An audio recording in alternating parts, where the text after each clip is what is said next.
नमस्कार मित्रांनो, तुला शिकवीन चांगला धडा 1 सप्टेंबर भागामध्ये अक्षरा फोनवर बोलते. फुलपगारी सर म्हणतात, काय झालं अक्षरा? अक्षरा बोलते, काहीच नाही. अधिपतींनी परवानगी दिली. आपण प्रस्ताव पाठवूया आणि प्रायोरिटी देऊया कम्प्युटरला. सर हसत म्हणतात, ठीक आहे अक्षरा. बघ आज पण काम झालं ते फक्त तुझ्यामुळे. आता संचालक म्हणून सही लागेल. टेक्निकली तुझी सही चालायला काहीच हरकत नाही. अक्षर म्हणते, हो मी करते ना सही. सर म्हणतात, बघ तू किती पटकन निर्णय घेतला. आता भुवनेश्वरी मॅडम असत्या ना, त्यांनी सहजासहजी मान्यच केलं नसतं. ते असो, पण अधिपतींना शिक्षणाचं महत्त्व कळालं ते खूप भारी झालं. अक्षरा म्हणते, हो सर, त्यांना शिक्षणाचं महत्त्व माहिती आहे. ते म्हणतात त्याचं पण श्रेय फक्त तुला जातं. तुझ्यामुळेच त्यांना शिक्षणाची गोडी लागली आहे. अक्षरा म्हणते, त्यात काय माझं एवढं कौतुक. आता दोघं बरंच काही बोलतात. फुलपगारे सर म्हणतात, ठीक आहे, मी मीटिंगवरून येतो. अक्षर म्हणते, ठीक आहे, मी सही करते आणि पेपर्स पाठवते. चारू आणि चारुआस येत असतात. शाळेच्या गेटमध्ये चारू म्हणते, दादा गाडी थांबवा. आता ती नाव असते भुवनेश्वरी विद्यामंदिर, सूर्यवंशी शिक्षण संस्था, कोल्हापूर. चारुआस म्हणतो, कर्तृत्व काडीचं नाही आहे, पण सगळीकडे स्वतःची नाव लावायची हौस केवढी. चारू म्हणते, कशाला इतकी चिडचिड करताय? तो चारू, त्या भुवनेश्वरीचं नाव जरी दिसलं ना, माझ्या कपाळाची शीर उठते. किती दिवस हा बोर्ड माझ्या डोळ्याला खुपतोय, पण मी आता काढू शकतो हा बोर्ड. आता काय गरज नाही हा बोर्ड ठेवायची. चारू म्हणते, म्हणजे? तो असून म्हणतो, बघ ना काय विरोधाभास आहे. ज्या बाईला शिक्षणाचा गंधच नाही, उलट ज्या बाईला शिक्षणाचा तिटकारा आहे, जिने आपल्या मानलेल्या मुलाला शिकू दिलं नाही, त्या बाईचं नाव शाळेवर. ती म्हणते, अहो पण ही शाळा त्यांनीच सुरू केली ना. तो शाळा कसली चारू? हे तिच्यासाठी दुकान होतं. पण आता तिचं नाव काढू शकतो मी इथून. अशी पण माझ्या आयुष्यातून गेलेलीच आहे. मग इथे तरी तिचं नाव कशाला? इथून पण हद्दपार करून टाकूया. ती म्हणते, तुम्ही शांत व्हा बरं. हे बघा असं काय बोलू नका. शाळेत गेल्यानंतर हे बरं नाही दिसणार. तो चारू, त्या बाईने मला कमालीचा त्रास दिला. बास, पहिले हे नाव काढणार. 2 बायका असतात. अधिपती म्हणतो, तुम्हाला कुठं आईसाहेबांचा पत्ता लागला ना, मला कळवा. त्यातली एक बाई म्हणते, अहो आम्हीच त्यांना फोन करतो. आत्ता आम्हाला कळालं. आमचा भिशीचा ग्रुप आहे ना, त्यावर त्या काय मेसेज टाकतात. दुसरी बाई म्हणते, हो ना, त्या ग्रुपवर कायम ॲक्टिव्ह असतात आणि भिशीद्वारे त्यांनी खूप बायकांना कामं पण दिले आणि फक्त कामं नाही दिले तर चौकशी करून त्यांचा पाठपुरावा पण करतात. अधिपती म्हणतो, होय, आमचे आईसाहेब अशाच आहे. त्यांचं लय मोठं मन आहे. ती बाई म्हणते, हो ना, अजून काही लागलं तर हक्काने सांगा, असं आवर्जून फोन करून सांगतात. त्या तर आमच्यासाठी देव माणूस आहे. बचत गटाचा एक प्रोग्राम करणार होतो आणि त्यात त्यांना प्रमुख पाहुणे म्हणून बोलवणार होतो. त्यासाठी फोनही केला, पण त्यांचा फोनच लागेना.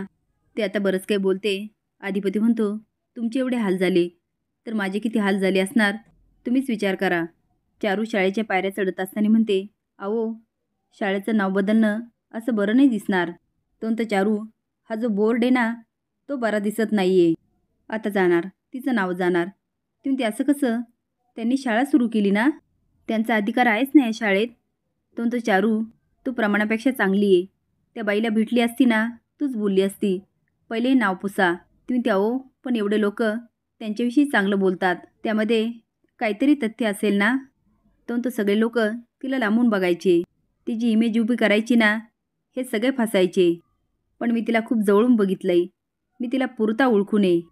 ती बाई अतिशय पाताळ इंत्री होती.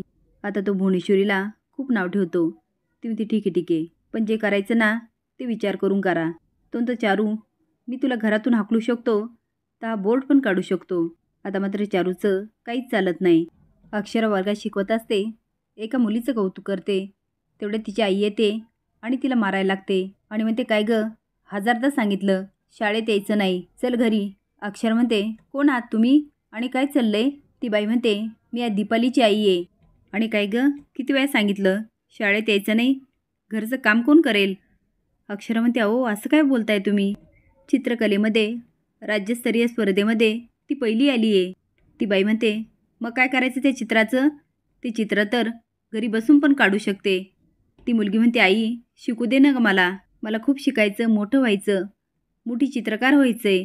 ती बाई म्हणते, होय का? आणि तिला मारायला लागते. पण अक्षरा तिचा हात पकडते. चारुहास फुलपगारे सरांच्या केबिनमध्ये जातो. तो म्हणते, या ना सर. दाराकडं लक्ष जातं. एकदम म्हणतात, भुवनेश्वरी मॅडम. चारुहास स्माईल करून म्हणतो, मी सांगतो. ही माझी पत्नी चारुलता. फुलपगारे सर म्हणतात, हो हो, यांच्याविषयी खूप ऐकलंय. चारू म्हणते, कशी चालली शाळा आणि ते लायब्ररी आहे का? फुलपगारे सर म्हणतात, हो आहे ना, पण खरं सांगू का मॅडम, त्यामध्ये पुस्तकच नाही आहे. चारू म्हणते, असं कसं? शाळेच्या पुस्तकाव्यतिरिक्त अवंतर वाचन पण पाहिजे. ते म्हणतात, मॅडम मी बऱ्याच वेळा भुवनेश्वरी मॅडमसमोर हा प्रस्ताव ठेवला, पण त्यांनी मात्र तो उधळून लावला. चारुहास म्हणतो, ज्याला शिक्षणाचा गंधच नाही त्याला काय कळणार अवंतर वाचन? तो आता जास्त बोलणार. तेवढंच चारू म्हणते, ठीक आहे, तुम्ही एक लिस्ट करा, आपण लगेच पुस्तकं मागू. बरं अक्षरा कुठे? आता फुलपगारे सर वॉचमनला बोलवतात आणि अक्षराला बोलव हे सांगतात. तो बोलवायला जातो, पण इकडे मात्र खूप गोंधळ चालू असतो. तो तसाच मागे पळतो आणि फुलपगारे सरांना सांगतो, एक बाई आली आणि अक्षरा मॅडमच्या क्लासमध्ये खूप गोंधळ घालते. सर म्हणतात, हो का, चला बघूया. इकडे अधिपतीकडं 2 बायका येतात. तो काय कळालं काय साहेबांबद्दल? ते म्हणतात, नाही ना, पण आम्ही त्यांना बघितलं होतं. अधिपती म्हणतो, कसं, चालत जातानी की रिक्षानी की गाडीनी?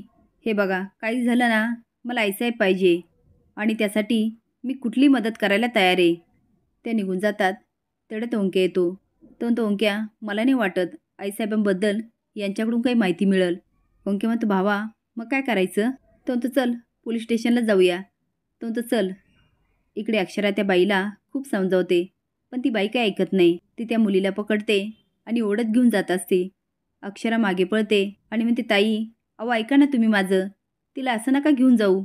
अहो असं कोणी शाळेतून नेतं का? पण ती बाई काय ऐकत नाही. आता अक्षरा पुढे पळत जाते आणि त्या बाईला अडवते आणि म्हणते, तुमचा प्रॉब्लेम काय आहे मला सांगा ना. ती बाई म्हणते, मॅडम गरिबी लई वाईट असते. हिच्या बापाने आमच्यावर कर्ज केलं आणि गेला मरून. आता ते कर्ज फेडता फेडता माझ्या नाकीनऊ येत आहेत आणि मी एकटी काय काय करणार? बाहेर काम करणार की घरात? आता या पोरीची फी भरायची, कुठून भरणार मी? अक्षरा म्हणते, अहो एवढंच ना, फीचा प्रश्न आहे ना, मी भरते ना तिची फी. अहो तुम्हाला पहिलेच सांगायचं ना, फीचा प्रॉब्लेम आहे. हे बघा तुम्ही अजिबात फी भरू नका, मी बघते सगळं. ती बाई म्हणते, आणि घरचं काम कुणी करायचं? अक्षरा म्हणते, ताई अहो समजून घ्या, तुमची मुलगी खूप हुशार आहे, तिच्या शिक्षणासाठी काहीतरी ॲडजस्ट करा ना, पण प्लीज तिचं नुकसान होऊ देऊ नका. ती मुलगी म्हणते, आहे शिकू दे ना ग मला. ते आता बऱ्याच गायवाया करते. अक्षरा म्हणते, तिची चित्र तर बघा. ती मुलगी म्हणते, आई हे बघ मी किती छान चित्र काढले.